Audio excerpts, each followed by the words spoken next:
काय झालं त्याचा विधी केला. आता विधी करण्याकरता राजाकडे टाइम नव्हतो.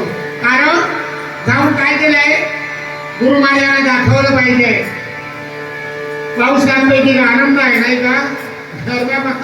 देव सुद्धा पाऊस सुद्धा हनुमंताच्या जन्माकरिता आतुरलेला आहे. केव्हा जन्म होतोय याच्याकरिता तो निसर्गाचा सुद्धा कसा नियम आहे बघा. त्याप्रमाणे इथं काय केलेलं आहे हे सर्व करून आलेलं आहे. आणि दशरथराजाने येऊन गुरु महाराजांना सांगितलं असं असं झालेलं आहे.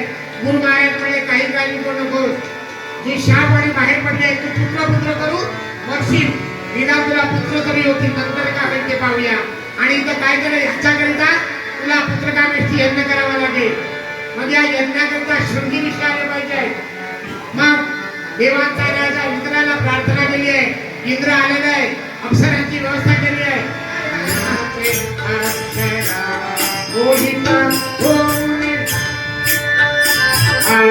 शृंगी ऋषी तो मोहित झाला.